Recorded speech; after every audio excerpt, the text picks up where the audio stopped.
कोई भी हिंदू, कोई भी क्रिश्चियन दुनिया में जो अपने खुद की तकरीर पे 10,000 लोग को गैदर कर सकता है। यहाँ माशाल्लाह कितने लोग हैं? यहाँ तकरीबन 5-10 लाख लोग हैं, बराबर। सिर्फ 10,000 अपनी तकरीर पे अगर वो जमा कर सकता है और मुझसे मुनाजरा करना चाहता है, मैं तैयार हूँ।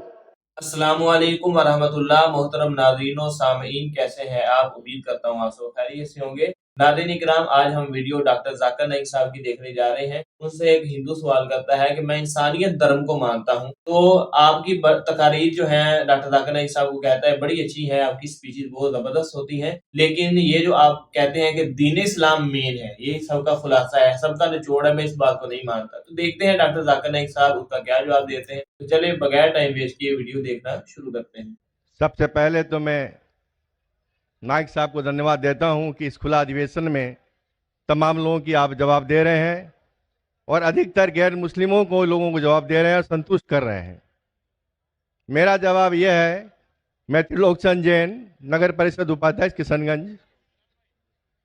मैं जैन धर्म में, जैन परिवार में जन्म हुआ हूं और अधिकतर जो घर में जन्म लेते हैं उसी धर्म का पालन करते हैं, लेकिन मैं इंसानियत धर्म मानता हूं और तमाम धर्म की किताबों को पढ़ता हूं और तमाम लिखी हुई अच्छी बातों को मैं गहन करता हूं। लेकिन एक बात आज जानना चाहता हूं कि आप यहां केवल, जैसा मुझे सुनने में और देखने में अभी पड़ रहा है, कि आप जो बात कह रहे हैं केवल इस्लाम धर्म की आखिरी बात, इस्लाम धर्म की सारी बातों को आप कबूल करवा रहे हैं और इस्लाम धर्म को सर्वोपरि मान रहे हैं। मैं भी मानूंगा अगर आप मेरी बात को, अभी ईसाई धर्म भी है, बौद्ध धर्म भी है, जैन धर्म भी है और सिख धर्म भी है, हिंदू धर्म भी है। और धर्म क्या है? धर्म तो मैं मानता हूं पानी का धर्म ठंडा है, सूर्य रोशनी देता है उसका धर्म है, चांद रोशनी देता है वो धर्म है, हवा का बहना वो धर्म है। ये संप्रदाय है या क्या है, या किसको मानना चाहिए, या जो लोग जहां मान रहे हैं वो अच्छी बात है, या हम नहीं मान रहे हैं तो उसमें हमारा क्या नुकसान है? इसको जरा तमाम बातों को मेरा स्पष्टीकरण चाहिए कि किस धर्म को मानने से और किस बात को मानने से मनुष्य का कल्याण हो सकता है। भाई साहब ने बहुत अच्छा सवाल पूछा है और बहुत अहम सवाल पूछा है। वो कहते हैं कि वो इंसानियत धर्म में मानते हैं, सारी मजहब की किताबों को पढ़ते हैं, लेकिन यहाँ देख रहे हैं कि जाकिर बाकी लोग का हवाला देके, लेकिन इस्लाम कहते हैं कि इस्लाम फाइनल है, इस्लाम मेन है। ये आपका जैसा कहा, इस्लाम मेन है। भाई साहब, ये मैं नहीं कह रहा हूं, ये वेद में लिखा है। अगर वेद में लिखा है कि आखिरी अवतार कल के अवतार है, अगर लिखा है तो मैं उस चीज को निकाल नहीं सकता हूं ना। मैंने तो नहीं लिखा हूं, उसी तरीके से बाइबल में लिखा है। आपने कहा बाइबल का, आपने कहा वेद का, बाइबल में लिखा है। बाइबल पढ़ेंगे, gospel of John chapter number 16 verse number 12 to 14। ईसा अलैहि सलाम कहते हैं, I have many things to say unto you, but he cannot bear them now, for he when the spirit of truth shall come, he shall guide you unto all truth, he shall not speak of himself, all that he shall speak। ये दे रहे हैं कि एक आखिरी पैगंबर मोहम्मद सल्लल्लाहु अलैहि वसल्लम आने वाले। ये मैंने तो बाइबल नहीं लिखी ना, मैंने तहकीक की। अगर मैं तहकीक करता, आप आके बोलो डॉक्टर जाकिर नाइक आप जो कह रहे बाइबल में नहीं है, लेकिन आपने कभी नहीं सुना, आप अजीब बात सुन रहे तो आपको अजीब लग रहा है और बहुत लोग को अजीब लग रहा है। कुछ लोग कबूल करे, कुछ लोग कबूल करने से डरते। फर्क ये है। नहीं, सुनिए बात। तो ये आप बोलना चाहिए जाकिर भाई, बाइबल में gospel of John chapter 12 verse 14 है ही नहीं। अब लेके आओ बाइबल, पढ़ो मेरी बात। ये कल की पुराना है ही क्या? नहीं, आपकी किताब में लिखा है तो मैं छुपा तो नहीं सकता हूं ना। मैं क्या कहता हूं कि सारी धार्मिक किताब को लो और यकसा है वो फॉलो करो, जो यकसा नहीं उसको छोड़ दो ना। तो अक्सर जितने अहम मजहब है, चाहे हिंदू मजहब है, चाहे बुद्ध मजहब है, चाहे ईसाईयत है, चाहे जुडाइज्म है, चाहे इस्लाम में, सारे में यकसा लिखा है।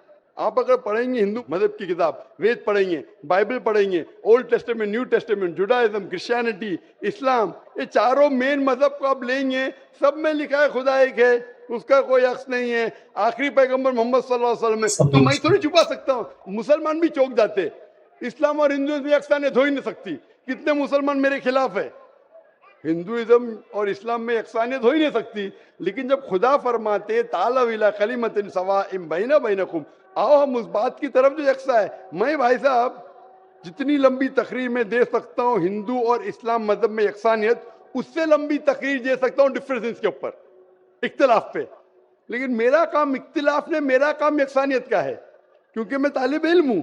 मैं अगर तकरीर करने लगूं कि हिंदू मजहब और इस्लाम में डिफरेंस क्या है, तो और लंबी तकरीर कर सकता हूं मैं। लेकिन मेरा काम है लोगों को जोड़ना, लोगों को तोड़ना नहीं। लेकिन जोड़ते वक्त जब मालूम पड़ रहा है सही, अगर बाकी के धार्मिक गुरु अपने लोग से नहीं कह रहे, क्या उनके किताब में लिखा है कि खुदा एक है, खुदा के अलावा किसी की और पूजा नहीं करना चाहिए, आखिरी पैगंबर मोहम्मद सल्लल्लाहु अलैहि वसल्लम की, उनकी गलती है, मेरी गलती क्या है? और मैं तो खुले मंच पे बोल रहा हूं ना, और मैं कहता हूं कि आओ आपके धार्मिक आदमी को लेके आओ, अगर गलती है बैठ के हम डिस्कशन करेंगे, जिस तरीके से मैंने श्री श्री रविशंकर के साथ किया था। श्री श्री रविशंकर हिंदुस्तान में सबसे ज्यादा माने जाने वाले इन स्क्रिप्चर्स में श्री श्री रविशंकर है। उनके साथ मुनाजरा किया मैंने ओपन स्टेज के ऊपर, ओपनली। तो इसके अंदर अगर हक बात सामने आ रही है, लोग हक कबूल कर रहे, उसमें क्या है? आप मुझे ऐसी कोई चीज लेके आओ जो मैं नहीं मानता हूं और कुरान और वेद में लिखे मैं फौरन मानूंगा। आप एक चीज पेश करो मुझे, एक जो कुरान और वेद में लिखा है, इसमें मैं अमल नहीं करता हूं, फौरन अमल करूंगा। भाई साहब समझ रहे क्या बोल रहा हूं मैं? इसको कहते हैं इंसानियत। खाली मुंह से बोलना इंसानियत क्या है? ये तो पॉलिटिशियन का काम हो गया। मैं सब में मानता हूं, सब में मानता हूं, सब में मानता हूं, तो अमल तो करो। जो आदमी अमल नहीं करता, सिर्फ मुंह से बोलता है, वो तो माफ करना, मेरे हिसाब से ये ढोंगी है। वो जितने लोग आते प्लेटफॉर्म पे बोलते सर्वधर्म एक है, वो ढोंगी है, उन्होंने अपनी किताब ही नहीं पढ़ी है। ऐसे ढोंगी लोग से क्या बात करना? मैं हक की बात कर रहा हूं। आप एक चीज मुझे दिखाओ जो कुरान और वेद में लिखी है, मैं फौरन मानूंगा। चैलेंज करता हूं मैं, एक चीज लिखो जो आपके शास्त्र में लिखी और कुरान में लिखी है, फौरन मानूंगा मैं। इसको बोलते जिगर। यंग हूं मैं आपसे यंग हूं, लेकिन जिगर रखता हूं अल्हम्दुलिल्लाह। बड़े मंच पे सिर्फ यहाँ ने दिगर ममालिक में जाके बोलता हूं, इसलिए लोग मुझसे डरते हैं। ये आ जाएगा तो पोल खुल जाएगा, भाई हमारी दुकान बंद हो जाएंगी। लोग बोलते हैं हमारी दुकान बंद हो जाएंगी। मैं जब जानता हूं मैं हक के ऊपर, और जैसा आपने सुबह में कहा था कि लोग विरोध करेंगे अच्छे लोग का, वही बात। मैं हक की बात क्यों, किससे डरना? खुले मंच पे कह रहा हूं, मुझे आजादी है इस देश में। अगर किसी को आने का, मुकाबला करने का, तो डायलॉग भी करने को मैं तैयार हूं। ऐसा आदमी जिसके पास इल्म है, चाहे हिंदू मजहब का हो, चाहे क्रिश्चियनिटी मजहब का हो, कोई भी शख्स जो 10,000 पब्लिक, कोई भी हिंदू, कोई भी क्रिश्चियन दुनिया में जो अपने खुद की तकरीब पे 10,000 लोग को गैदर कर सकता है। यहाँ माशाल्लाह कितने लोग हैं? यहाँ तकरीबन 5-10 लाख लोग हैं, बराबर। सिर्फ 10,000 अपनी तकरीब पे अगर वो जमा कर सकता है और मुझसे मुनाजरा करना चाहता है, मैं तैयार हूँ। कोई आलतू फालतू रस्ते वाले से नहीं, 10,000 लोग को अपनी तकरीब पे जमा कर सकता है वो, और मुझसे मुनाजरा करना चाहता है, मैं तैयार हूँ। क्योंकि मैं हक की बात करता हूँ। खाली बोलना सर्वधर्म क्या है? मैं सच्ची में लोग को एक करने चाहता हूँ, जो कुरान में लिखा है, जो वेद में लिखा है, जो बाइबल में लिखा है। जी नाज़रीन इकराम, डॉक्टर जाकिर नाइक साहब की आपने वीडियो देखी। क्या कमाल अंदाज है इनका समझाने का, क्या जबरदस्त गुफ्तगू करते हैं। अल्लाह ताला इनकी उम्र के अंदर इजाफा फरमाए, अल्लाह ताला इनको ईमान वाली, यकीन वाली जिंदगी अता फरमाए, लंबी उम्र अता फरमाए। अल्लाह ताला इनसे ज्यादा दीन का काम ले, आमीन सुम्मा आमीन। उम्मीद करता हूँ आपको वीडियो अच्छी लगी होगी। अगर वीडियो अच्छी लगी है तो वीडियो को लाइक कर दें, चैनल को सब्सक्राइब कर दें। इजाजत दीजिए अगली वीडियो तक के लिए, खुदा हाफिज़।